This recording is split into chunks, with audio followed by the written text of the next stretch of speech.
মা দীর্ঘশ্বাস ছেড়ে বলল, তোর শ্বশুর কিছুক্ষণ আগে কল দিয়েছিল, কালই জামাইয়ের সঙ্গে তোর ডিভোর্স হবে। বাবা জানে, তোর বাবার কাছেই কল দিয়েছিল।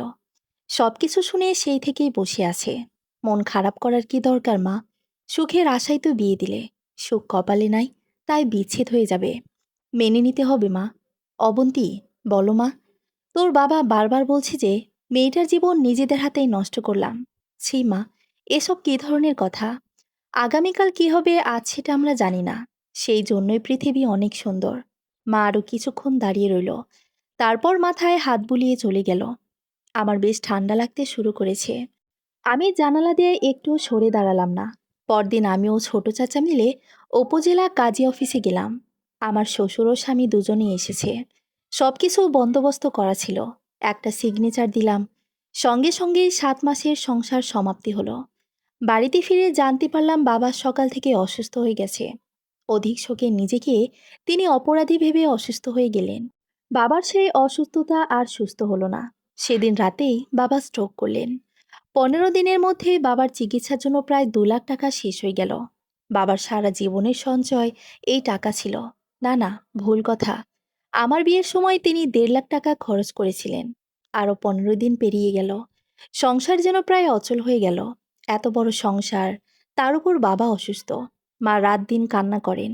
আমি ডিভোর্সের পর থেকে কথাবার্তা কারোর সঙ্গে বলতাম না। মাঝে মাঝে বাবা যখন হা হুতাশ করতেন, তখন তাকে দু একটা কথা বলতাম। অবশেষে গ্রাম ছেড়ে শহরে যাবার পরিকল্পনা করতে লাগলাম। কিন্তু আমার তেমন কোনো পরিচিত মানুষ নেই। অবশেষে রাবুর কথা মনে পড়ে গেল। ক্লাস 10-এ পড়ার সময় রাবুর বিয়ে হয়ে গেছে। সে তার স্বামী শ্বশুর শাশুড়ির সঙ্গে ঢাকা শহরেই থাকে। কিন্তু সমস্যা হচ্ছে তার কোনো মোবাইল নাম্বার নেই আমার কাছে। পরদিন সকালে উঠে রাবুদের বাড়িতে গেলাম। রাবুর মা আমাকে দেখে খুশি হলেন। তারপর কেন বিচ্ছেদ হলো ইত্যাদি প্রশ্ন করতে লাগলো। আমি রাবুর নাম্বার নিয়ে চলে এলাম। কল দিয়ে নিজের বিপদের কথা বললাম। রাবু বলল, 2-1 দিনের মধ্যে ঢাকা চলে আয়, চাকরির ব্যবস্থা হয়ে যাবে। চিন্তা করিস না অবন্তী। মানুষের জন্য পৃথিবীতে সমস্যা, আবার মানুষই সেগুলো সমাধান করে। হোঁচট খেয়ে রাস্তায় যতক্ষণে পড়ে থাকবি, ততক্ষণ পর্যন্ত মানুষ তাকিয়ে থাকবে। কিন্তু যত তাড়াতাড়ি উঠে দাঁড়াবি, তত তাড়াতাড়ি উপহাস থেকেই বাঁচবি। হাঁটতে না পারলেও অন্তত উঠে দাঁড়িয়ে থাকবি। তবুও কাউকে বুঝতে দিবি না তুই আহত। 2,000 টাকা ধার করে মা বাবার কাছে বিদায় নিয়ে দ্বিতীয় রমজানের দিন ঢাকা রওনা দিলাম। 2 দিন হলো আমি ঢাকায় রাবুর বাসায় এসেছি। ইফতারের সময় পানির জগটা আমি হাতে নিতেই হাত ফসকে পড়ে গেল। সব খাবারগুলো একসঙ্গে পানিতে ভিজে গেল। এটা আমার বান্ধবীর বাসা। একটা চাকরির জন্য 2 দিন আগে গ্রাম থেকে এই বাসায় এসেছি। আমি মাথা নিচু করে সবকিছু গোছাতে ব্যস্ত হয়ে গেলাম। আমার বান্ধবী রান্নাঘর থেকে দৌড়ে এসে কি বলবে বুঝতে পারছিল না। ওর স্বামী, শ্বশুর শাশুড়ি সবাই তাকিয়ে আছে। সবকিছু পরিষ্কার করে আমরা ইফতার করলাম। আমাকে কেউ কিছু বলেনি। কিন্তু নামাজের পরে আমার বান্ধবী রাবুকে চুপিসারে কিছু বলবে এটা নিশ্চিত। গ্রাম থেকে যখন এসেছিলাম তখনই রাবু আমাকে বলেছিল, শহরে থাকার জায়গা দেবার বড্ড অভাব রে অবন্তী। তুই বিপদে পড়েছিস, তাই না করতে পারি না। না হলে আমি আমার এখানে কোনোভাবেই আনতাম না। নামাজ পড়ে রাবু আমাকে নিয়ে বের হয়ে গেল। রাস্তায় নেমে জিজ্ঞেস করলাম, কোথায় যাচ্ছি আমরা? তোর চাকরির জন্য কথা বলতে।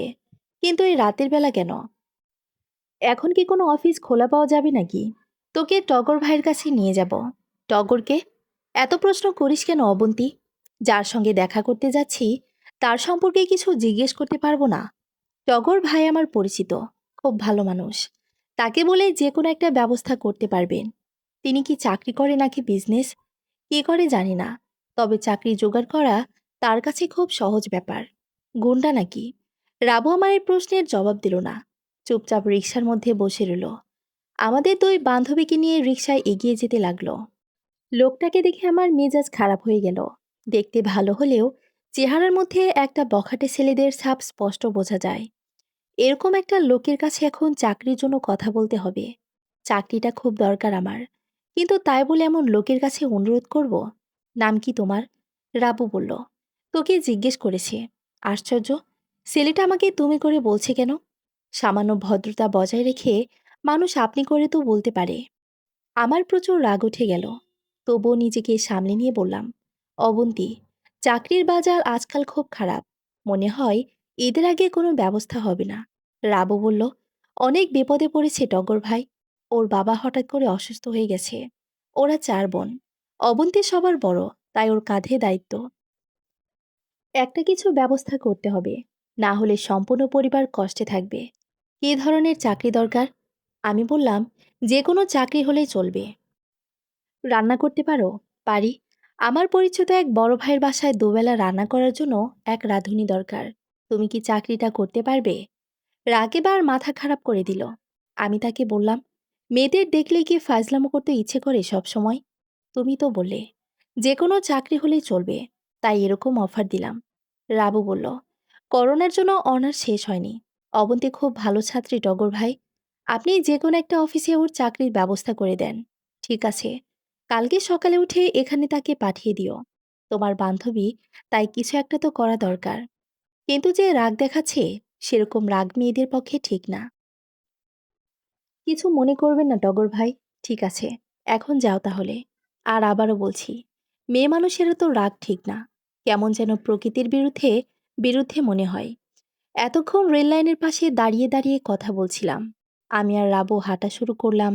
কিন্তু রাবু আবার গেল ছেলেটার কাছে। টগর ভাই, আবার কি? 2,000 টাকা দিতে পারবেন? ওর বাড়িতে টাকা পাঠাতে হবে। বাড়ির অবস্থা বেশি ভালো না। বেতন পেলে তখন দিয়ে দেবে। এখনো চাকরি হলো না, আর বেতনের নাম করে টাকা ধার শুরু হয়ে গেল। টাকাটা না হয় আমাকে ধার দিলেন, আমি পরে দিয়ে দেব টগর ভাই। রাকিবকে আমার কথা বলে নিয়ে যেও। ধন্যবাদ টগর ভাই। আমরা এবার রিকশার কাছে গেলাম। হঠাৎ করে রাবু আবার চলে গেল। আমি একটু দাঁড়িয়ে থেকে আমিও সঙ্গে গেলাম। রাবু বলল, টগর ভাই, আজকে রাতটা তোর বাসায় থাকুক। আমি কালকে দিনের মধ্যে থাকার ব্যবস্থা করে দেব। স্কুলের গলিতে একটা মেয়েদের ম্যাচ আছে। কিভাবে বুঝলেন আমার থাকার জন্য বলবো? এটা বুঝতে গোয়েন্দা হতে হবে নাকি? তোদের বাসার পরিস্থিতি তো আমি জানি। তাছাড়া তুই একদম বিপদে না পড়লে কোনোদিন আমাকে স্মরণ করিস না, আমি জানি। চাকরির ব্যবস্থা হয়ে গেলে থাকার স্থান দরকার। এতটুকু বোঝার মতো জ্ঞান তো আছে নাকি? সকালবেলা রাবু নিজে আমাকে নিয়ে বাসা থেকে বের হইল। বাসা থেকে বের হয়ে আমরা দেখি টগর ভাই বাসার সামনে একটা দোকানে বসে আছে। আমাদের দেখে তিনি বেরিয়ে এলেন। টগর ভাই তার বাইক নিয়ে আমাকে বলল, গতকাল রাতে আপনাকে সরাসরি তুমি করে বলার জন্য দুঃখিত। উঠুন। মানে, আমি কি আপনার সঙ্গে বাইকে করে যাব? হ্যাঁ। কোনো সমস্যা? আমি রাবুর দিকে তাকালাম। রাবু চোখের ইশারা করল, যার অর্থ কোনো সমস্যা নেই বস। বাইকে চড়ার অভ্যেস ছিল না। মিনিট 10 যাবার পরে হঠাৎ চোখের সামনে সবকিছু ঘুরতে লাগলো। আমি হাত দিয়ে টগর ভাইকে খামচে ধরে বললাম, টগর ভাই দাঁড়ান। কি হয়েছে? এমন সময় আরেকটা অপ্রত্যাশিত ঘটনা ঘটে গেল। বাম দিকের একটা লোকাল বাস হুট করে মোড় নিল। 2 সেকেন্ডের মধ্যে আমরা ছিটকে পড়ে গেলাম রাস্তার পাশে। তারপর আর কিছু মনে নেই আমার। আমি তো ভেবেছিলাম আপনি অবিবাহিতা। আপনার বিয়ে হয়েছিল, এটা বুঝতে পারিনি। ঘাড় ফিরিয়ে দেখি আমার পাশে বসে আছে টগর ভাই। আমি হাসপাতালের বেডে শুয়ে আছি। আমার পাশে টগর ভাই প্রশ্নটা করেছে, আপনি যে অন্তঃসত্ত্বা, সেটা তো জানতাম না। এরকম অবস্থায় সাবধানে থাকতে হয়। আগে যদি বলতেন, তাহলে আপনাকে সিএনজি ঠিক করে নিয়ে আসতাম। না হলে সাবধানে বাইক চালাতাম। পেটে সন্তান নিয়ে এরকম জার্নি ঠিক হলো না। আমি অবাক হয়ে রইলাম। বেশ কিছুদিন ধরে আমারও এরকম কিছু মনে হচ্ছে, কিন্তু সন্তানের বিষয়টা আমি নিজেও পুরোপুরি নিশ্চিত নই। তাহলে টগর ভাই জানল কিভাবে? রাবুকে এ ব্যাপারে কিছু বলিনি। আমি বললাম, কিভাবে জানলেন যে আমার পেটে সন্তান? ডাক্তার বলল। আমি তারপর রাবুর কাছে কল দিলাম। রাবু তখন বলল যে আপনার নাকি বিয়ে হয়েছিল, সম্প্রতি ডিভোর্স হয়েছে। আমি আর কিছু বললাম না, চোখ বন্ধ করে শুয়ে রইলাম। টগর ভাই বলল, আমি একটু বাইরে যাচ্ছি, 10 মিনিট পর ফিরে আসব। আপনি থাকেন। এ কথার কোনো জবাব দিলাম না। চোখ বন্ধ করে শুয়ে থাকতে ভালো লাগছে। টগর ভাই বের হয়ে গেছে বোঝাই যাচ্ছে। 5 মিনিটের মধ্যে সশব্দে কেবিনের দরজা খুলে গেল। আমি চোখ মিলে তাকিয়ে দেখি 4 জন লোক দাঁড়িয়ে আছে। একজন কানে মোবাইল ধরে আছে। সে বলল, এই মেয়ে, তোমার নাম অবন্তী? আমি মাথা নেড়ে হ্যাঁ বললাম। এদের কাউকেই চিনতে পারি নাই। লোকটা তার মোবাইলে কাকে যেন বলল, পাওয়া গেছে স্যার। এখানেই শেষ করে দিব, নাকি হাত পা বেঁধে তুলে নিয়ে আসবো? আমার কলিজা কেঁপে উঠল। লোকটা মোবাইল পকেটে রেখে তার সঙ্গে আরেকজনকে বলল, একে নিয়ে যেতে হবে, হাত পা বেঁধে ফেল। আমি বললাম, আপনারা কারা? আমাকে কেন নিয়ে যাবেন? সাদা রঙের প্যাকেটটা কোথায়? কিসের প্যাকেট? আমি তো কোনো প্যাকেট সম্পর্কে কিছু জানি না। এমন সময় টগর ভাইয়ের কণ্ঠ শোনা গেল। সে দরজার সামনে দাঁড়িয়ে লোকগুলোর পিছন থেকে বলল, কি ব্যাপার? এখানে তো মানুষ কেন? সবাই পিছনে ফিরে তাকালো। যে লোকটা আমার সঙ্গে কথা বলছিল সে বলল, টগর তুই? আপনারা এখানে কি করেন? এই মেয়েকে নিতে এসেছি। কেন? অনেক কাহিনী, পরে সবকিছু বুঝিয়ে বলবো। তুই এখানে কেন তাই বল। এই মেয়ে আমার পরিচিত, আমি তাকে এখানে ভর্তি করেছি, সুতরাং তার বিষয়ে যা বলার সবটা আমার সঙ্গে বলেন। বলিস কি? তোর কিরকম পরিচিত? যেভাবেই হোক, সেটা বড় কথা নয়। এখন বলেন ঘটনা কি? লোকটা কিছু না বলে মোবাইল বের করলো। তারপর কাকে যেন কল দিল। তারপর বলল, ভাই, এখানে টগর আছে, আর এই মেয়ে তো টগরের পরিচিত। তারপর ওপাশ থেকে কিছু শুনল। মোবাইল রেখে দিয়ে টগরকে বলল, হাসপাতালের মধ্যে কোনো ঝামেলা করলাম না টগর। রাতের মধ্যে ওই প্যাকেট সিরাজ ভাইয়ের কাছে পাঠিয়ে দিবি, না হলে কিন্তু ভাই নিজে কিছু একটা করে ফেলবে। টগরকে কিছু বলার সুযোগ না দিয়ে তারা সবাই রুম থেকে বেরিয়ে গেল। টগর ভাই আমার কাছে চলে এলেন। এতক্ষণে বুকের ভেতর জমানো ভয় খানিকটা কমেছে। কিন্তু তারা কিসের প্যাকেটের কথা জিজ্ঞেস করেছে সত্যিই জানি না। আমি বললাম, আমি বাসায় যাব। টগর ভাই অবাক হয়ে বললেন, এই অসুস্থ শরীরে বাসায় কেন? আমি ঠিক আছি। আপনি যে অফিসে নিয়ে যেতে চেয়েছিলেন, সেখানে কি আজ যাওয়া যাবে, নাকি আগামীকাল? কালকে গেলে হবে। তাহলে বাসায় চলেন। ঠিক আছে, ব্যবস্থা করি। একটা কথা জিজ্ঞেস করতে পারি? করেন। ওই খারাপ লোকগুলো আপনার পরিচিত ছিল, তাই না? এদের সঙ্গে আপনার সম্পর্ক কি? কোনো সম্পর্ক নেই। এলাকায় এক নেতার সঙ্গে চলাচল করে। কিন্তু আপনি বললেন তো, ওরা কিসের প্যাকেটের খোঁজ করছে? আমি জানি না। মনে হয় কোথাও একটা গন্ডগোল আছে। ঠিক আছে, চিন্তা করবে না। আমি রাতে সিরাজ ভাইয়ের সঙ্গে দেখা করে সবকিছুই বলবো। আপনার সঙ্গে এইসব মানুষের খুব খাতির, তাই না টগর ভাই? আছে কিছুটা। আমার চাকরির ব্যবস্থা হয়ে গেলে আপনার সঙ্গে কোনো যোগাযোগ রাখবো না। ঠিক আছে, রাখতে হবে না। এমনিতেই কেউ যোগাযোগ রাখে না। এতে আমি কিছু মনে করি না। খুব স্বাভাবিক বিষয়। আপনার পরিবারে কে কে আছে? এক বোন আছে, আর কেউ নেই। সে কোথায়? রংপুর। ওর স্বামীর সাথেই থাকে। সে মনে হয় আপনার সঙ্গে কথা বলে না, তাই না? টগর ভাই এই প্রশ্নের জবাব দিল না। কিছুক্ষণ তাকিয়ে রইল আমার দিকে। তারপর দীর্ঘশ্বাস ছেড়ে উঠে গেল। আশ্চর্য এক মানুষ। তবে আমি এখনো ওই ভয়ঙ্কর লোকগুলোর কথা চিন্তা করেই যাচ্ছি। কিসের প্যাকেট? কি ছিল সেখানে, যার কারণে এরা আমাকে তুলে নিয়ে যেতে এসেছে? মাদকদ্রব্য নাকি? হায় আল্লাহ! ভদ্রমহিলার বয়স 40-এর কাছাকাছি। হলুদ রঙের শাড়ি পরে বসে আছে। মুখ ভর্তি পান। তারপর এক হাতে চুড়ি ভর্তি আর অন্য হাত খালি। আমার দিকে তাকিয়ে বললেন, রাত 10টার মধ্যে বাসায় ফিরতে হবে, কারণ 10টার পরে আর কাউকে দারোয়ান ঢুকতে দেবে না বাসায়। টগর ভাই বললেন, অফিসে চাকরি করবে, রাস্তায় মাঝে মাঝে তো জ্যাম থাকে। গেট খোলা হবে না কেন? ভাড়া দিয়ে তো থাকবো, তাই না? আমার বিল্ডিংয়ের মধ্যে কেউ রাত 10টার পরে বের হতে পারে না। তবুও মাথায় রাখবেন বিষয়টা। তার চাকরি হবে বনানী। আর বনানী থেকে উত্তর আসতে মাঝে মাঝে দেরি হতে পারে। দেখা গেল রাত 8টার দিকে ছুটি হয়েছে। ঠিক আছে, বুঝতে পারছি টগর। সমস্যা নাই। যদি দু একদিন বিপদে পড়া সেটা দেখা যাবে। আমি সন্ধ্যার পর নিজের জিনিসপত্র গুছিয়ে মেসে চলে এলাম। একটা 3 রুমের ফ্ল্যাটের মধ্যে আমি সহ মোট 7 জন থাকব। 3 জন পড়াশোনা করে, বাকি 3 জনই জব করে। আমি যার সঙ্গে এক রুমে থাকব, সে মেয়েটার নাম তাজকিয়া তামান্না। ফ্লোরে বিছানা করে ঘুমাতে হবে। তামান্না নামের মেয়েটাও ফ্লোরে বিছানা করে বসে আছে। সে বলল, তুমি চাইলে খাট কিনে পেতে নিতে পারো। আমার দরকার হয় না, তাই কেনা হয় না। না না, সমস্যা নেই। তোমার নামটা যেন কি? অবন্তী। আমার নাম তাসকিয়া তামান্না। নামের অর্থ হচ্ছে পবিত্র ইচ্ছে। বয়স আনুমানিক আমার চেয়ে বেশি হবে। কাছে একটা গার্মেন্টসে চাকরি করে, সুপারভাইজার। রেললাইনের ওপারে সেক্টরের মধ্যে। তোমার বান্ধবীর বাসা, তাই না? হ্যাঁ। খুব বড়লোক নাকি? জানি না, মোটামুটি। সেক্টরের মধ্যে তো বাসা ভাড়া অনেক বেশি। আমাদের মতো মধ্যবিত্ত পরিবারের মানুষ সেখানেই থাকতে পারে না। শরীর ক্লান্ত ছিল। অ্যাক্সিডেন্ট আমার পায়ের মধ্যে হালকা ছিলে গিয়েছিল। খুব বেশি ক্ষতি হয়নি। তবে টগর ভাইয়ের হাতে ব্যান্ডেজ করা হয়েছে। রাত 11টার দিকে টগর ভাই আমাকে কল দিলেন। তার কাছে আমার নাম্বার নেই। নিশ্চয়ই রাবুর কাছ থেকে নিয়েছে। রাবুর ভালো নাম রাবেয়া। আমরা সবসময় তাকে রাবু বলেই ডাকি। হ্যালো, আমি টগর বলছি।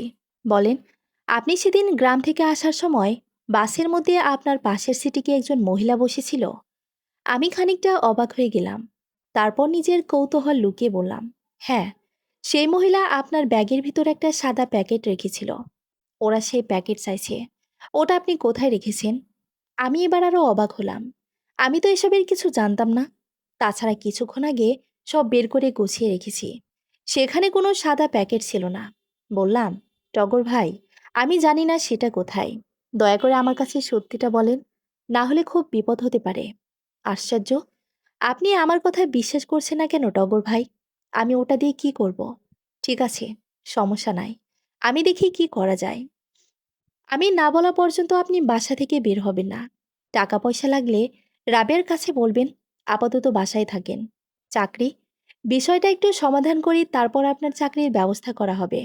আপাতত বাসায় বসে থাকেন, ঘুমান, যা ইচ্ছে করেন। কল কেটে গেল। আমি সেদিন গ্রাম থেকে ঢাকা আসার কথা ভাবতে লাগলাম। আমার পাশে এক মহিলা ছিল। আমি প্রায় সারাক্ষণ ঘুমিয়েছিলাম। আমার ব্যাগটা ছিল পায়ের কাছে। বেশি কাপড় চোপড় ছিল, তাই মাথার উপরের বক্সে রাখতে পারিনি। মহিলা কখন যে বাস থেকে নেমেছে সেটাও জানি না আমি। মোবাইলে মা কল দিয়েছে। এত রাতে মা কল দিবে ভাবিনি। তাহলে বাবার শরীর আবার অসুস্থ হয়ে গেল নাকি? কেমন আছো মা? আমরা ভালো আছি। তুই কেমন আছিস মা? চাকরি হয়েছে? না, চাকরির জন্য যেতে পারিনি। পথে সামান্য অ্যাক্সিডেন্ট করেছি, তাই হাসপাতাল থেকে আবার বাসায় এসেছি। বলিস কি, সাবধানে থাকতে পারিস না? বেশি কিছু হয়নি তো? না মা, একটা কথা বলতে কল দিলাম। কি কথা? বলো। জামাই এসেছিল একটু আগে। মানে? কার জামাই? সোহাগ এসেছিল। আমার হাজবেন্ডের নাম ছিল সোহাগ, কিন্তু সে আমাদের বাড়িতে এসেছে। আশ্চর্য, কেন এসেছে? সে নাকি ইচ্ছে করে ডিভোর্স দেয়নি। এসবের পেছনে অনেক ঝামেলা ছিল। বাধ্য হয়ে নাকি কাজটা করেছে। এসব কি ধরনের কথা? সে এসে তোমাকে বলে গেল, আর তুমি বিশ্বাস করে নিলে? সে ঢাকায় গিয়ে তোর সাথে দেখা করতে চায়। আমার কাছে ঠিকানা চায়। পাগল নাকি? তার সঙ্গে দেখা করব কেন? জানি না। আমি তো নিজেই তোর ঠিকানা জানি না। দেব কিভাবে? সে বলে গেল, যেভাবে হোক তোর ঠিকানা নাকি জোগাড় করবে। কিছুই বুঝতে পারছি না মা। তুই সাবধানে থাকিস অবন্তী। তোর বাবা এসব কিছু জানে না। টেনশন করবে তাই কিছু বলিনি। ভালো করেছো। দুদিন পেরিয়ে গেল। সেই রাত থেকে টগর ভাইয়ের নাম্বার বন্ধ। যে নাম্বার দিয়ে কল করেছিল সে নাম্বার বন্ধ পাচ্ছি। রাবুর কাছে জিজ্ঞেস করলাম। রাবু কিছু জানাতে পারেনি।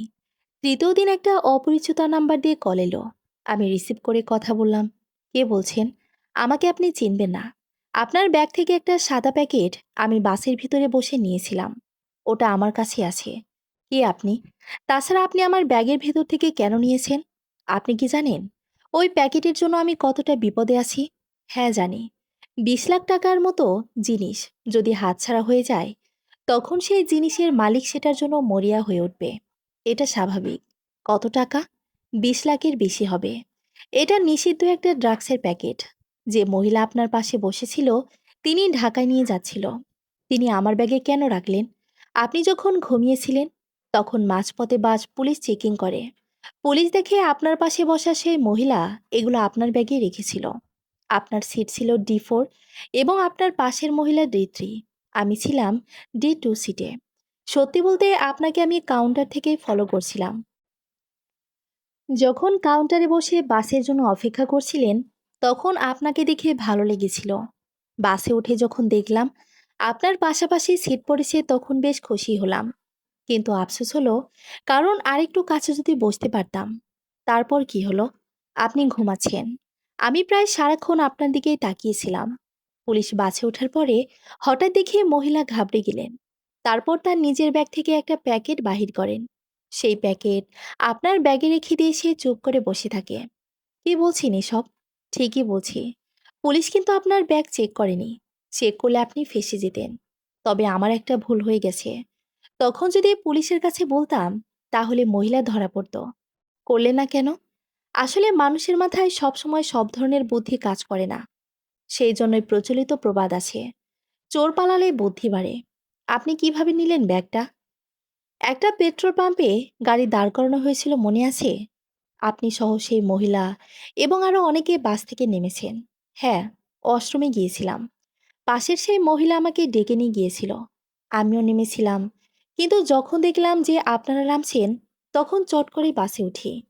খুব সাবধানে আর কৌশলে ব্যাগটা খুলে প্যাকেটটা নিজের কাছে নিয়ে যাই। তারপর সেটা একদম পিছনে নিয়ে রাখি। কেন করেছেন? আমার সন্দেহ ছিল এটা নিষিদ্ধ কিছু হতে পারে। কারণ আপনি আসার আগেই সেই মহিলা দ্রুত বাসে আসে। তারপর আপনার ব্যাগ খুলে ওটা নিজে রাখা প্যাকেট খুঁজে বেড়ায়।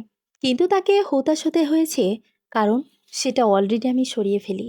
কি দরকার ছিল ভাই বলেন? ওরা যদি সেটা নিয়ে যেত, তাহলে আমি এমন বিপদে পড়তাম না।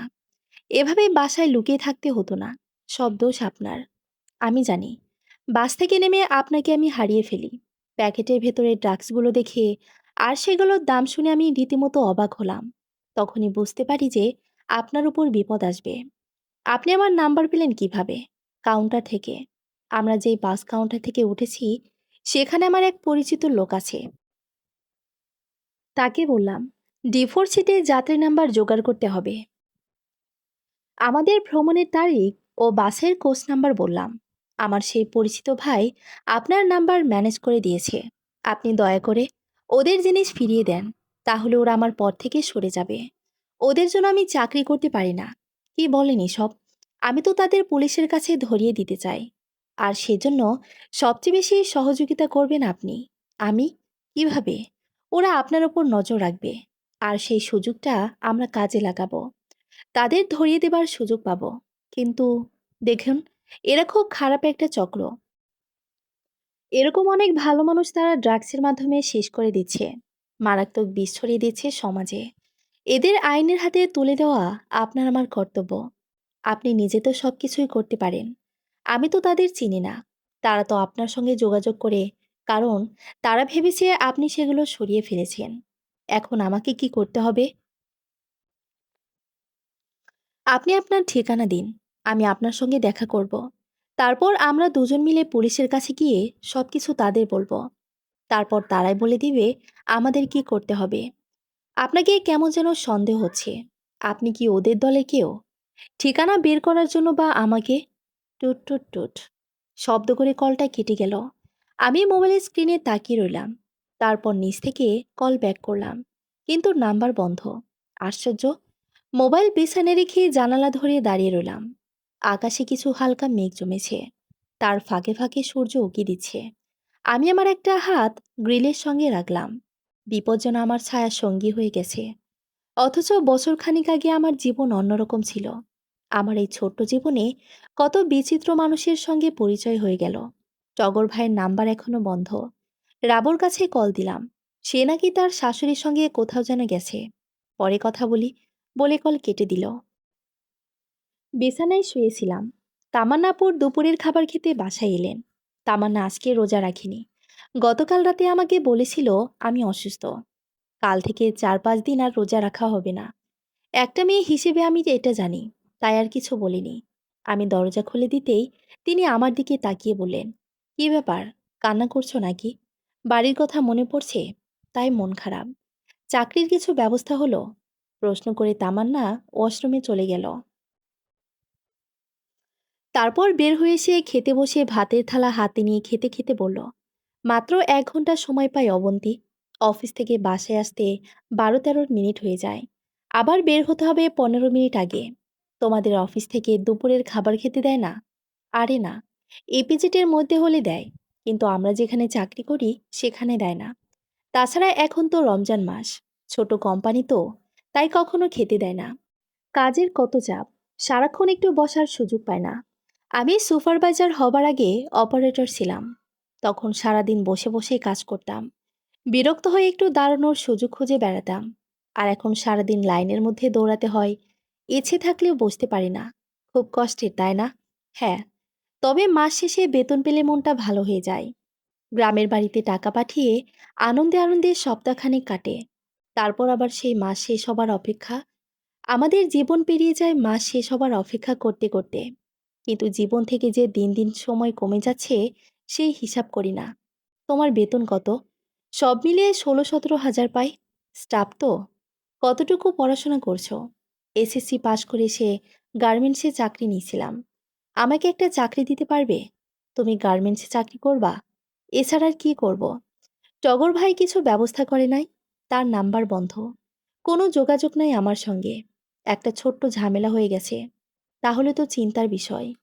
ঈদের আগে গার্মেন্টসে চাকরি পাওয়া সম্ভব না। তবুও আমি গিয়ে খোঁজ নিয়ে দেখি।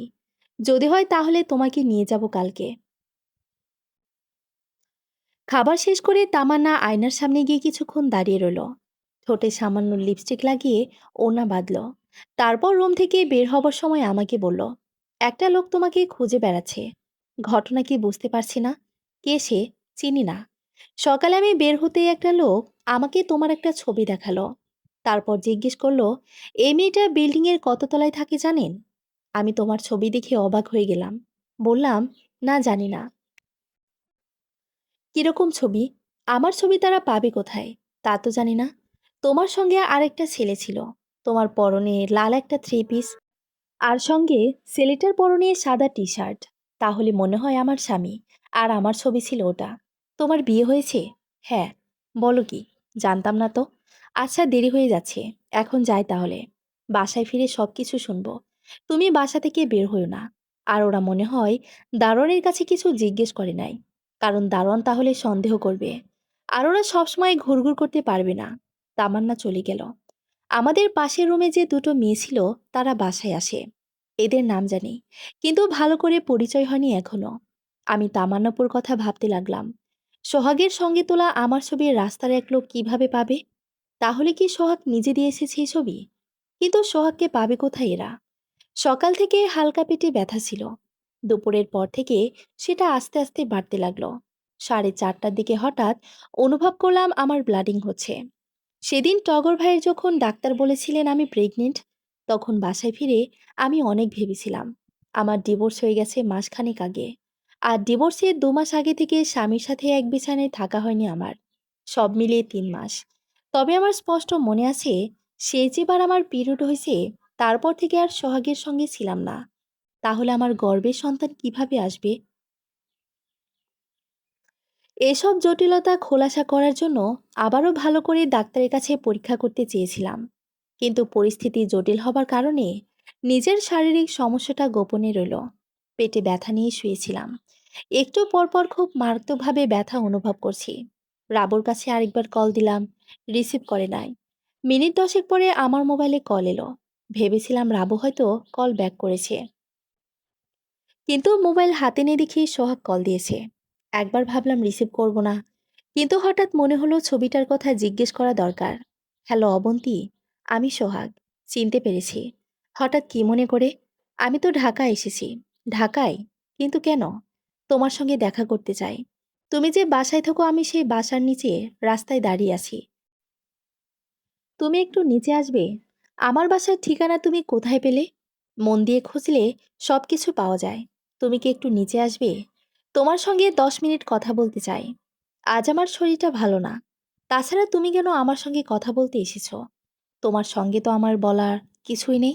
কিন্তু আমার আছে। আমার অনেক কিছু বলার আছে। একটু নিচে আসবে প্লিজ?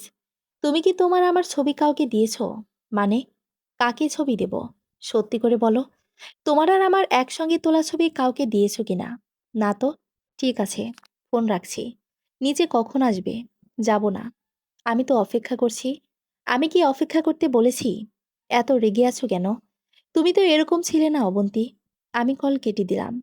ভয়ে জড়সড় হয়ে গেল সমস্ত শরীর। দরজা বন্ধ করে বসে রইলাম। পেটের ব্যথা বাড়তে লাগলো। ব্লিডিং হচ্ছে এখনো। মাথা যে পরিমাণ ব্যথা করে মনে হচ্ছে সবকিছুই ঘুরছে। মনে মনে প্রাণপণে তামান্নাপুর অপেক্ষা করতে লাগলাম। রাবুর কাছে আবারও কল দিলাম। এবার রিসিভ করলো। আমি বললাম, কল ধরিস না কেন? কি বলবি একটু তাড়াতাড়ি বল।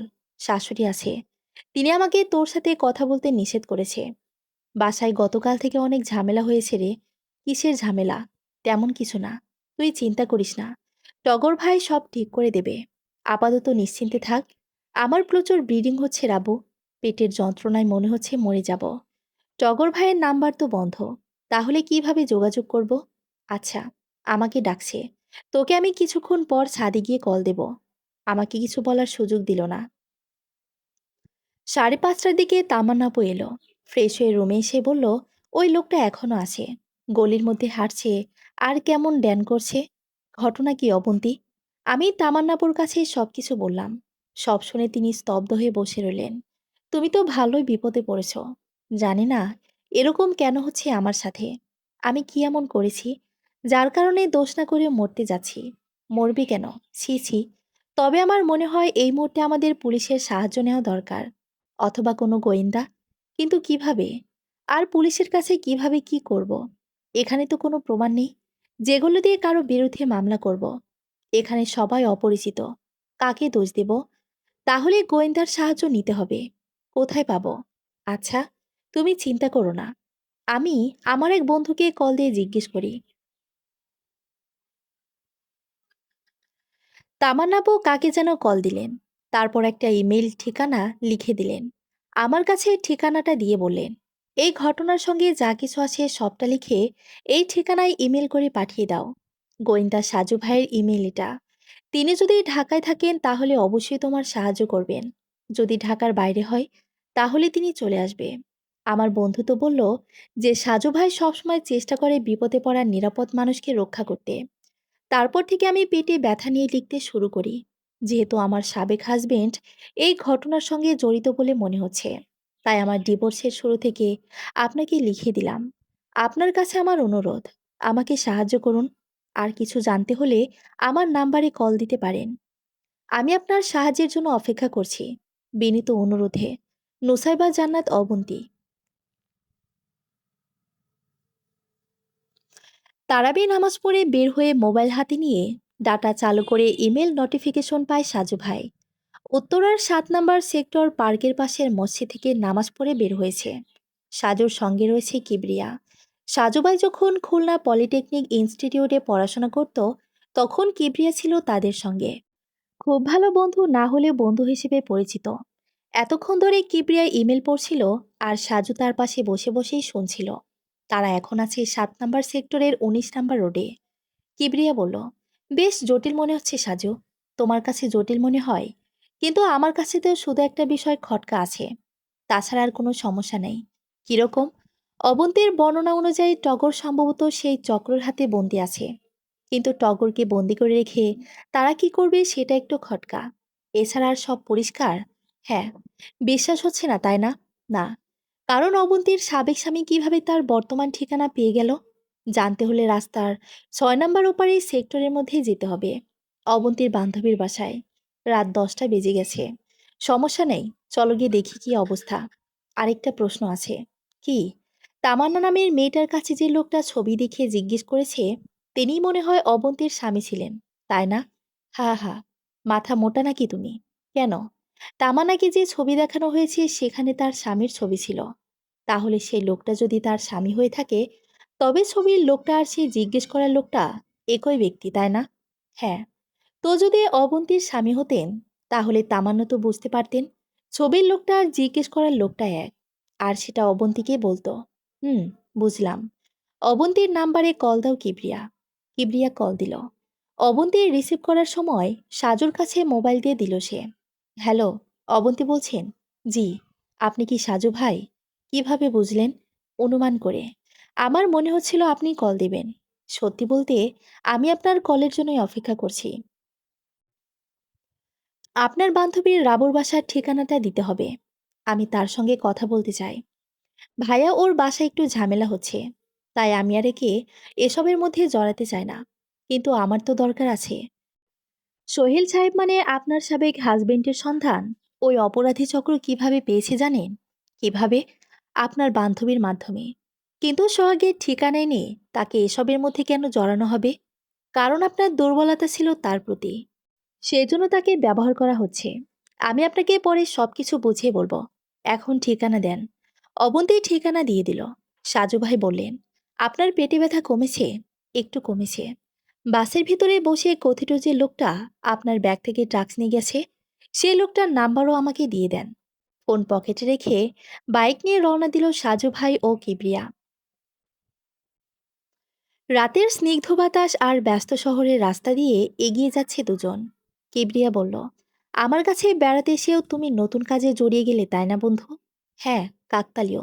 যদি গ্রামের বাড়িতে থাকতাম বা অন্য কোনো শহরে, তাহলে একদিন লেগে যেত উত্তর আসতে। অবন্তী ও তামান্না নিজেদের রুমের দরজা বন্ধ করে বসে আছে। বাহিরে মূল দরজায় কলিং বেলের শব্দ হচ্ছে। পাশের রুম থেকে ওরা কেউ একজন দরজা খুলে দিচ্ছে, সেটা বোঝা যাচ্ছে। একটু পরে অবন্তীদের দরজায় টোকা দিল। বাড়ির মালিকের স্ত্রীর কণ্ঠ শুনে তামান্না বলল, এত রাতে আপা কেন এলো? দরজা খুলে দিতেই বাসায় প্রবেশ করলেন বাড়ির মালিকের স্ত্রী। তিনি অবন্তীকে বললেন, টগরের সঙ্গে তোমার শেষ কথা হয়েছিল কখন? এ বাড়িতে দিয়ে যাবার পরে আর কথা হয়নি। শুনলাম টগর নাকি মারা গেছে। তেরমুখের ব্রিজের নিচে নাকি ওর লাশ পাওয়া গেছে। আপনি কিভাবে জানলেন যে টগর ভাই মারা গেছে? সত্যি কি তাই? কাঁপা কাঁপা গলায় জিজ্ঞেস করলো অবন্তী। হ্যাঁ, ওর সঙ্গে যেসব ছেলেরা চলাফেরা করে তারাই বলেছে। নিচে আমার হাজবেন্ড শুনে এসে আমাকে জানালো। আমি সেদিন থেকে তার নাম্বার বন্ধ পাচ্ছি। তিনি কোনো যোগাযোগ করেননি। সবসময় বাজে মানুষের সঙ্গে আড্ডা, খারাপ খারাপ বদভ্যাস ছিল। হয়তো নিজেদের মধ্যে কেউ শত্রুতার সূত্রপাত ধরে কাজটাই করেছে। তামান্না বলল, লাশ যদি পাওয়া যায় তাহলে তো আমরা সেই লাশ দেখতে পারবো, তাই না? কি জানি ওর লাশ কি দাফন করবে। পুলিশের মাধ্যমে হয়তো দাফন হতে পারে। তার নাকি একটা বোন আছে রংপুরে। করুণ দৃষ্টিতে তাকিয়ে জিজ্ঞেস করলো অবন্তী। আমিও শুনেছি আছে। জানি না সত্যি কোনটা আর মিথ্যা কোনটা। মালিকের স্ত্রী মিলে চলে গেল। তামান্না তখন অবন্তীর কাছে গিয়ে বলল, মন খারাপ করো না, সবকিছু ঠিক হয়ে যাবে। আমাকেই কিছু একটা করতে হবে আপা। কি করবা তুমি? সময় হলেই জানতে পারবেন। সাজু ভাইকে জানানো দরকার। ঠিকই বলেছ। এত রাতে অপরিচিত কাউকে দরজার সামনে দেখে অবাক হয়ে গেল রাবুর শ্বশুর। দারোয়ান একটু আগে ইন্টারকমে কল দিয়ে বলেছে এক গোয়েন্দা এসেছে দেখা করতে। তারপর থেকে অস্বস্তিতে ছিলেন তিনি। সাজু ও কিবরিয়া বসে আছে ড্রয়িং রুমে। সুন্দর করে সাজানো গোছানো পরিবেশ। বাহিরের যে কেউ প্রথম দেখে মুগ্ধ হবে নিশ্চিত। নীরবতা ভেঙে সাজু বলল, আমি আপনার পুত্রবধূর সঙ্গে কথা বলতে চাই। রাবেয়াকে ডাকুন। কি বিষয় জানতে চান আগে বলেন। আপনারা হুট করে বাড়িতে প্রবেশ করেছেন। থানা থেকে কেউ নেই। তাছাড়া এত রাতে আপনি ভয় পাবেন না। আমি তার কাছে শুধু দুটো প্রশ্ন করতে এসেছি। আপনার সামনেই তাকে জিজ্ঞাসা করা হবে। তাকে ডাকুন। রাবেয়া ড্রয়িং রুমে এলো। সাজু ভাই রাবেয়ার দিকে তাকিয়ে বলল, অবন্তী গ্রামের বাড়ির ঠিকানা ও তার স্বামীর সব পরিচয় অজ্ঞাত কাউকে জানানো হয়েছে। কাজটা করেছেন কবে? রাবুর শ্বশুর বলল, বৌমা এসব জানবে কিভাবে? আমি যাকে প্রশ্ন করেছি সে জবাব দেবে। রাবু বলল, আমি কাউকে পরিচয় দেইনি। পরিচয় দিয়েছেন কি না সেটা জিজ্ঞেস করিনি। কাকে দিয়েছেন আর কবে দিয়েছেন সেটা জানতে চাই। সুতরাং বুঝতেই পারছেন যে আমি সম্পূর্ণ নিশ্চিত যে কাজটা আপনারাই করেছেন। রাবু চুপ করে রইল। তার শ্বশুর বলল, কেন জোরাজোরি করছেন? আপনারা কেন আরেক মেয়ের পরিচয় অন্যের কাউকে দেব? আপনি যত তাড়াতাড়ি বলবেন আমরা তত তাড়াতাড়ি বাসা থেকে বের হয়ে যাব। রাবেয়ার দিকে তাকিয়ে বললেন সাজু ভাই। রাবু আস্তে আস্তে বলল, টগর ভাইয়ের সঙ্গে যেদিন সন্ধ্যার পরে অবন্তী দেখা করায় সেদিন দুজন লোক এসেছিল। এতটুকু বলে রাবু থেমে গেল। সাজু ভাই রাবেয়ার মুখের দিকে তাকিয়ে রইল কিছুক্ষণ। রাবেয়ার দৃষ্টি ছিল অন্যদিকে।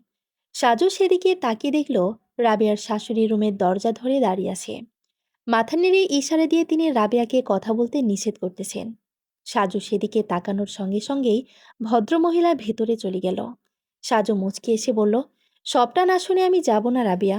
অবন্তী কল দিয়ে বলল, সাজু ভাই, টগর ভাই নাকি মারা গেছে। একটু আগে বাড়ির মালিকের স্ত্রী এসে বলে গেল। সাজু স্বাভাবিকভাবে বলল, টগর মারা যায়নি, বেঁচে আছে। আপনি টগরকে নিয়ে চিন্তা করবেন না। আপনার স্বামীর একটা ছবি পাঠান তো আমাকে। অবন্তী অবাক হয়ে গেল। তামান্না তার সামনে বসিয়ে অবন্তীর চেহারার বিস্মিত ভাব দেখতে পেল। তবু চুপ করে রইল অবন্তী। সাজু ভাই, আপনি কি নিশ্চিত? হ্যাঁ, নিশ্চিত। যা কিছু ঘটুক আপনি বাসা থেকে বের হবেন না। আমি আপনার বান্ধবীর বাসায় এসেছি। এখান থেকে বের হয়ে থানায় খবর দিয়ে দেব। সোহাগের ছবি পাঠাবো? হ্যাঁ, পাঠিয়ে দেন। মোবাইল দেখে সাজু আবারও রাবেয়ার দিকে তাকিয়ে রইল। রাবেয়া মাথা নিচু করে আছে। তার শ্বশুর বিরক্তি প্রকাশ করতে চাইছে। ভদ্রলোক নিজে হয়তো বেশি কিছু জানেন না। তার চেহারার মধ্যে একটা জিজ্ঞাসানোর দৃষ্টি আছে। সাজু বলল, টগর নাকি খুন হয়ে গেছে। মিসেস রাবেয়া, আপনি বুঝতে পারছেন ঝামেলা কতটা গুরুত্বপূর্ণ আকার ধারণ করেছে? রাবেয়া জবাব দিল না। দরজার সামনে আবারও রাবেয়ার শাশুড়িকে দেখা যাচ্ছে। সাজু সেদিকে তাকিয়ে আবারও রাবেয়ার দিকে তাকিয়ে আছে। সাজু বলল, আপনি কিছু না বললে আমি পুলিশের কাছে আপনাদের পরিবারের নামগুলো উল্লেখ করব। অপরাধীকে সাহায্য করার অপরাধে আপনারা খানিকটা দোষী হবেন। বৌমা, সবকিছু বলে দাও, বিরক্তি নিয়ে বললেন রাবেয়ার শ্বশুর। রাবেয়া বলল, কি বলবো বলেন। অবন্তীর বিষয়ে অপরিচিত কারা খোঁজ খবর নিয়েছে, এবং সেটা কবে নিয়েছে? আমি যেদিন সন্ধ্যাবেলা অবন্তীকে নিয়ে টগর ভাইয়ের কাছে গেছি, সেদিন সকালে দুজন লোকের সঙ্গে রাস্তায় দেখা হয়। অবন্তী তখন কোথায় ছিল? বাসায় ছিল। আমি আর আম্মা দুজন মিলে একটু বাজারে গিয়েছিলাম। সেখান থেকে ফেরার পথে দুজন লোকের সঙ্গে দেখা হয়। তারা কি বলে? অবন্তীর পরিচয় জানতে চায়। আমি তখন ভয়ে সবকিছুই বলে দেই। তারপর তারা অবন্তীর স্বামীর নাম্বার চায়। আমার কাছে নাম্বার ছিল না, কিন্তু বিকেলে বাসায় ফিরে অবন্তীর কাছ থেকে নাম্বার কৌশলে নিয়ে নেই। লোকগুলোকে আগে চিনতেন? না, তাছাড়া মাস্ক পরেছিল। তারপর বলেন। বাসায় ফেরার সময় আমার শাশুড়ি অনেক কথা বলে। আমি তখন সিদ্ধান্ত নিয়েছিলাম যে অবন্তীকে টগর ভাইয়ের কাছে তুলে দেব। অবন্তী যে বিপদে পড়েছে বুঝতে পারি, তাই সেখান থেকে বাঁচানোর জন্য টগর ভাইকে স্মরণ করি। তার সঙ্গে দেখা করে চাকরির কথা বলি। সাজু উঠে দাঁড়ালো। আমরা যে খোঁজ খবর নিতে এসেছি, এগুলোই লোকগুলোকে বলার দরকার নেই, তাহলে আপনারা বিপদে পড়বেন। টগর ভাইয়ের কি হয়েছে জানি না। আপনি আপনার বান্ধবীর সাথে কথা বলবেন সব সময়, তাকে সাপোর্ট দিবেন, কারণ তিনি মানসিক চাপে আছেন। বাসা থেকে বের হয়ে গেল দুজনেই। রাস্তায় নেমে বাইক নিয়ে রওনা দিল অবন্তী যেখানে থাকে সেদিকে। বাইকে ওঠার আগে সোহাগের ছবি দেখে নিল। কিবরিয়া বলল, তুমি কিভাবে নিশ্চিত হলে টগর বেঁচে আছে? সম্ভবত এটা ভুল খবর।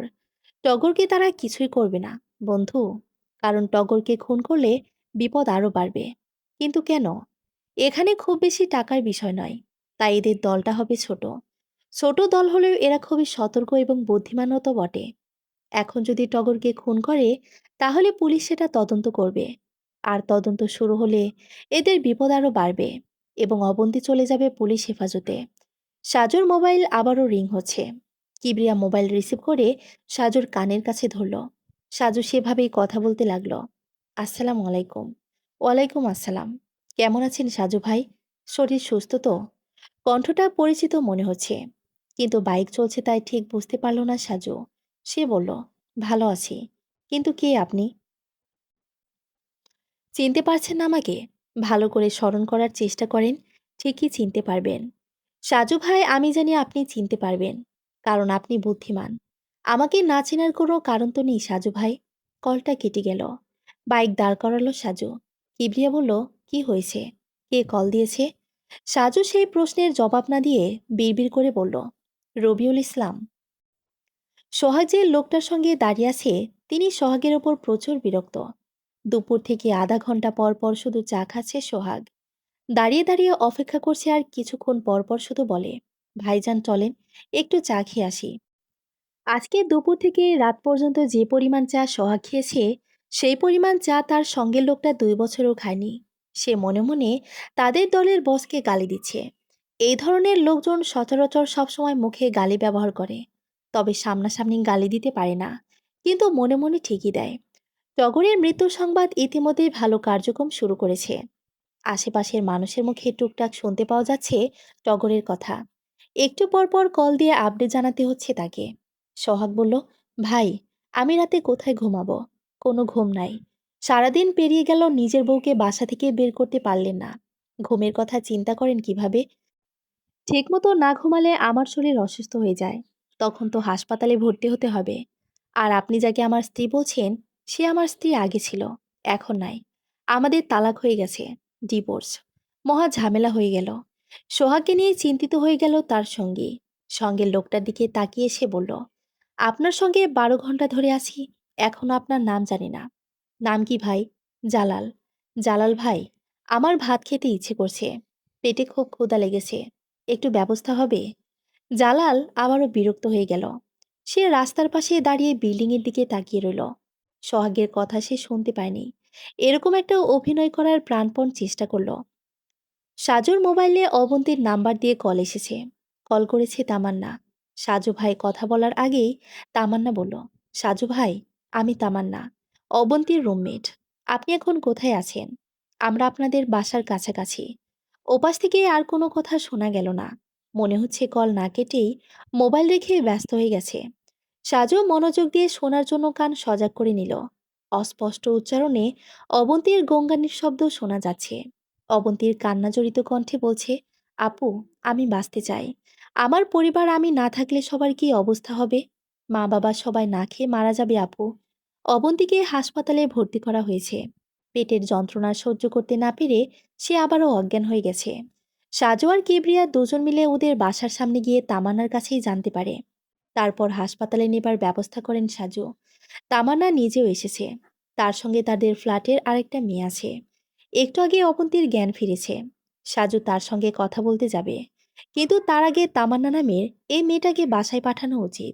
বেচারি গার্মেন্টসে চাকরি করে, রাতে ঘুমাতে না পারলে সকালে চাকরিতে যেতে পারবে না। সাজু তামান্নাকে বলল, আপনি বাসায় চলে যান। কালকে সকালে তো আপনার ডিউটি আছে। আমি রাতটা না হয় এই হাসপাতালেই কাটাবো। কিন্তু আপনাকে শুধু শুধু সমস্যা নেই। আমার তো দিনের বেলা কোনো তাড়া নেই। তাছাড়া রাত প্রায় 2টা বেজে গেছে। কিছুক্ষণ পর সাহারির সময় হয়ে যাবে। ঘটনার সঙ্গে জড়িয়ে আপনিও বিপদে পড়ে গেলেন সাজু ভাই। সেটা তো আপনিও পড়েছেন। যাই হোক, এখন তর্ক বিতর্ক না করে বাসায় ফিরে যান। আমার বন্ধু বাইকে করে আপনাকে পৌঁছে দিয়ে আসবে। কিবরিয়ার দিকে তাকিয়ে বললেন, তুমিও বাসায় চলে যাও বন্ধু। সকালে তোমারও ডিউটি আছে। তাকে বাসায় নামিয়ে দিয়ে তুমি বাসায় ফিরে যাও। সকালে অফিসে যাবার আগে একবার এসো। তামান্না অবশ্য কিবরিয়ার সঙ্গে গেল না। তার সঙ্গে আরেকটা মেয়ে এসেছে। তাকে নিয়ে সে হাসপাতালের সামনে থেকে একটা সিএনজি নিয়ে চলে গেল। যাবার সময় অবন্তীর মোবাইলটা সাজুর কাছে দিয়ে গেল।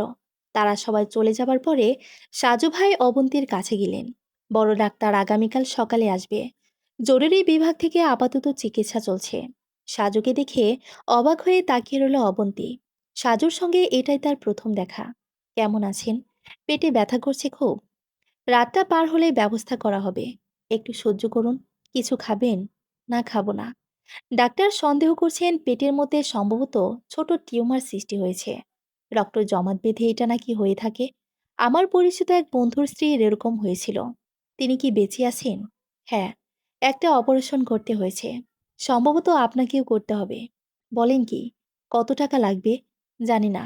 সবকিছুই অনুমান করা। আগামীকাল বড় ডাক্তার আসুক, তারপর পরীক্ষা করে দেখা যাবে কি করতে হবে। অপারেশন করতে হলে আমি টাকা পাবো কোথায়?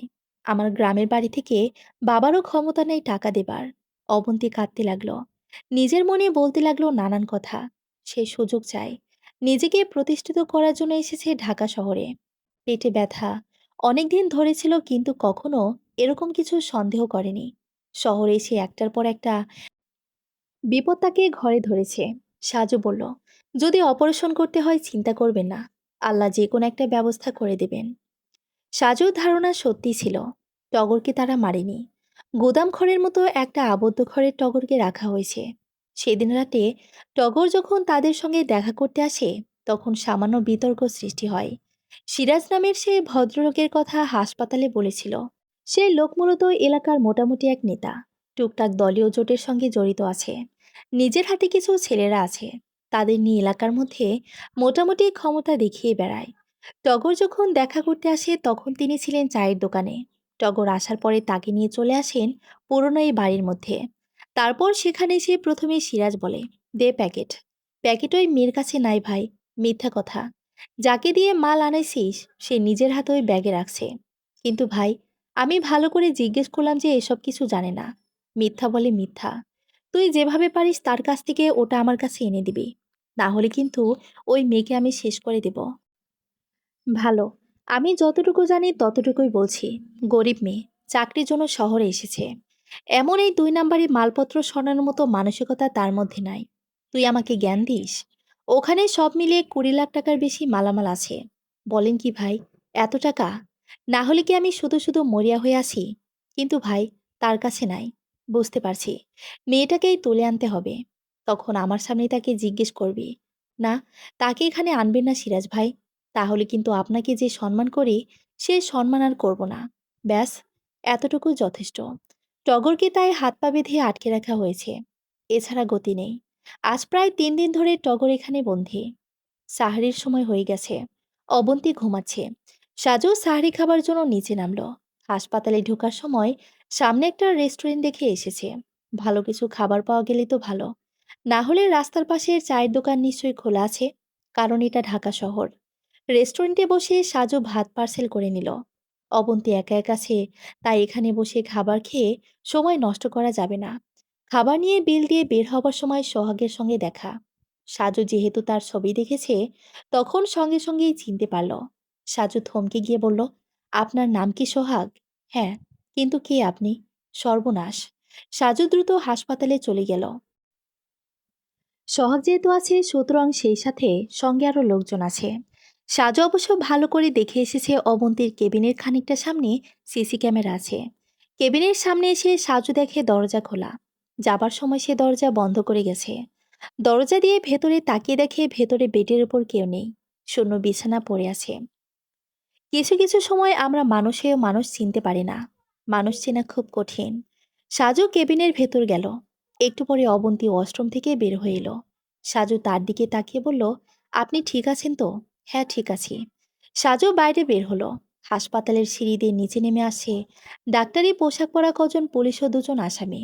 সাজু তাদের সামনে যেতেই পুলিশের মধ্যে থেকে একজন বলল, দৌড়ে একদম ছাদে চলে গিয়েছিল, সেখানেই ধরে ফেলেছি। যাই হোক, আমি দারোগা শাকিল। আপনাকে অসংখ্য ধন্যবাদ।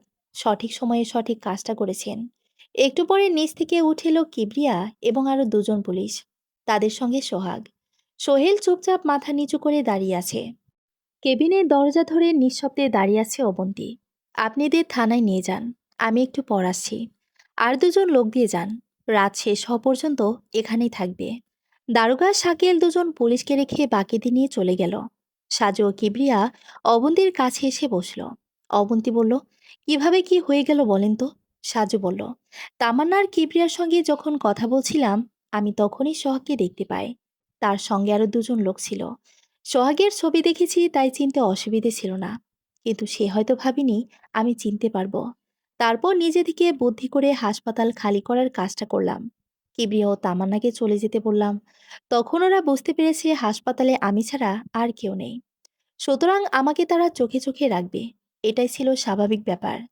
কিবরিয়া হাসপাতাল থেকে বের হবার পরই আমি কেবিনে ঢুকে তাকে কল দিলাম। তারপর তাকে বললাম, সরাসরি থানায় চলে যেতে হবে। ডাক্তারের রূপ ধরে এলেই কাজটা সহজ হবে। তারা খুব দ্রুত অন্য হাসপাতাল থেকে ডাক্তারের পোশাক জোগাড় করেছে। এরপর হাসপাতালে একজন একজন করে এমনভাবে প্রবেশ করেছে, কেউ সন্দেহ করেনি। তখন আমি চলে গেলাম নিচে। আমার সঙ্গে সঙ্গে সোহাগও গেল। এটা নামার সময় বুঝতে পেরেছি, কারণ আমাকে চোখে চোখে রেখে তারা নিয়ে যাবে আপনাকে। আমি তো জানি ওপরে কি হতে পারে।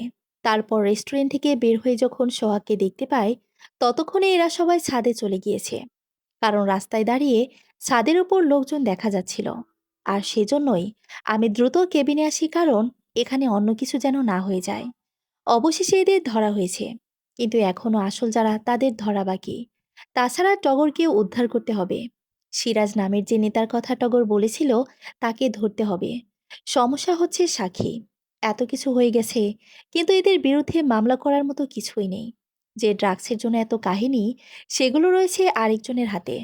অবশ্য সেই ছেলে কিছুক্ষণ পরে চলে আসবে এখানে। অবন্তী বলল, কোন ছেলে? যিনি আমার ব্যাগে থেকে প্যাকেট বের করে নিয়ে গেছে?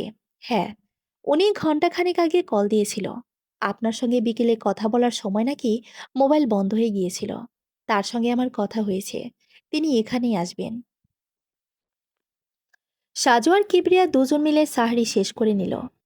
হোটেল থেকে কিনে আনা খাবার খেলো। তারপর সাজু কিবরিয়াকে বলল, বন্ধু, তুমি এখানে থাকো, আমি থানায় যাচ্ছি।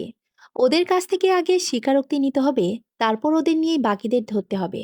আশা করি সকাল 8টার মধ্যে সবকিছু হয়ে যাবে। আমার কাজ শেষ হলেই চলে আসব। যদি দেরি হয়, তাহলে ডাক্তার এলে অবন্তীর কি কি পরীক্ষা করতে হবে তুমি খেয়াল রেখো। যে ছেলেটা আসবে তাকে থানায় পাঠিয়ে দিও। সাজু উঠে দাঁড়ালো।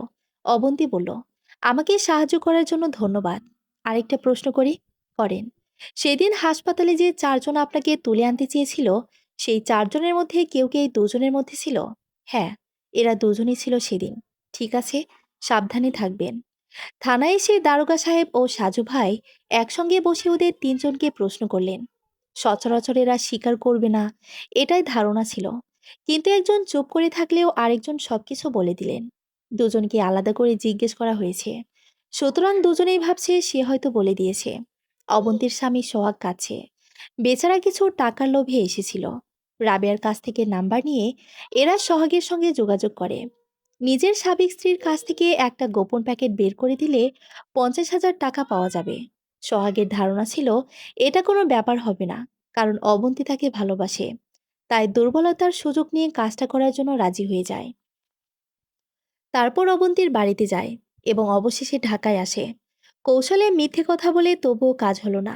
বেচারা সোহাগ ও আরেকজনকে থানায় রেখে বাকি একজনকে নিয়ে রওনা দিল দারোগা শাকিল। টগরকে যেখানে রাখা হয়েছে আপাতত সেখানে যেতে হবে আগে। ঘণ্টাখানিক পরে তারা দক্ষিণ খানের একটা পুরনো বাড়িতে প্রবেশ করে। একটা গোদাম ঘর থেকে টগরকে উদ্ধার করা হয়, কিন্তু সেখানে কাউকেই পাওয়া গেল না। তবে সিরাজ নামের সেই কথিত নেতাকে তারা বাসা থেকে গ্রেপ্তার করা হয়েছে। সিরাজ প্রথম প্রথম চিৎকার করলেও পরে যখন জানলো তার বাকি দুজন সবকিছু স্বীকার করেছে, তখন চুপচাপ হয়ে গেল। সিরাজকে নিয়ে থানায় এসে দেখে গেল যে ছেলেটার কাছে সেই প্যাকেট এতদিন ছিল, সেই ছেলে থানায় বসে অপেক্ষা করছে। টগরের শরীর বেশি ভালো ছিল না, তবে দুর্বল শরীর নিয়েও সে সচ্ছল রইল।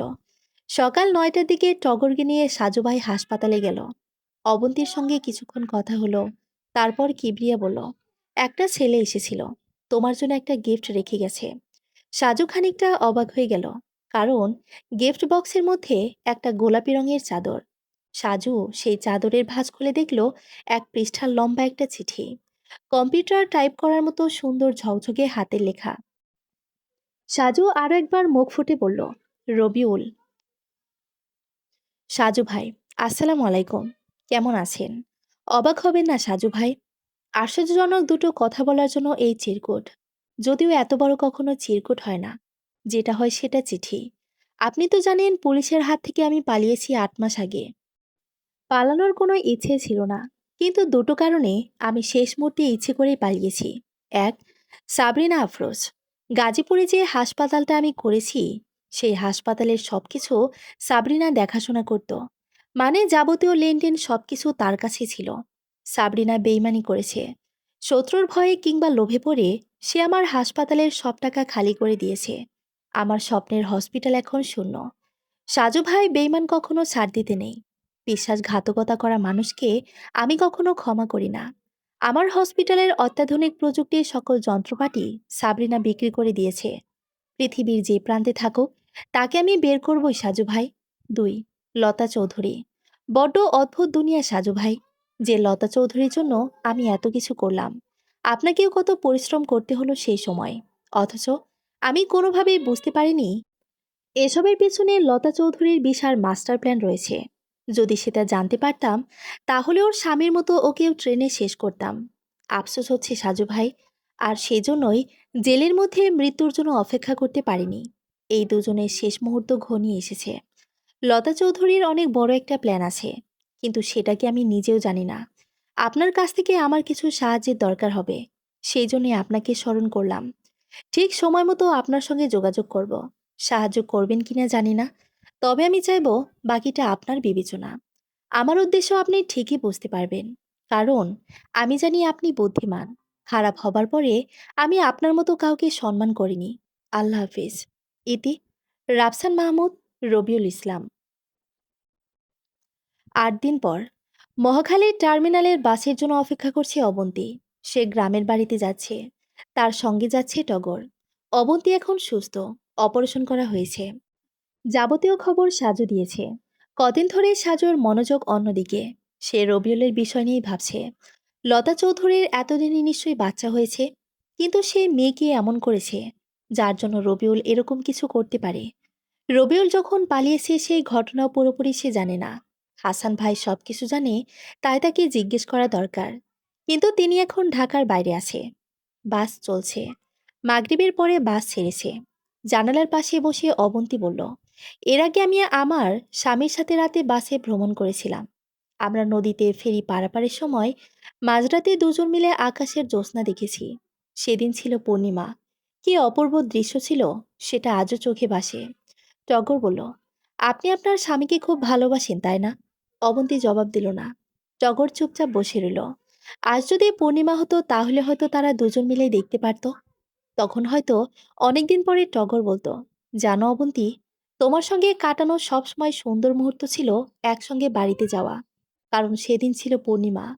টগর কিছু বলল না। বাস চলছে আপন গতিতে। অবন্তীকে বাড়ি পৌঁছে দিয়ে তাকে কালই ফিরে আসতে হবে। ঈদের পরে অবন্তী যাবে চট্টগ্রামে, কারণ সিরাজ ও তাদের লোকদের খুব বেশি শাস্তি হবে না। অবন্তী এখানে এলে আবারও তার উপর বিপদ আসতে পারে। সাজু ভাইয়ের চট্টগ্রামে তার এক পরিচিত আঙ্কেলের ঠিকানা দিয়েছে অবন্তীকে। ঈদের পরে যোগাযোগ করলে চাকরির ব্যবস্থা হবে। সেদিন ছিল পূর্ণিমা। এখানেই সমাপ্ত। ধন্যবাদ।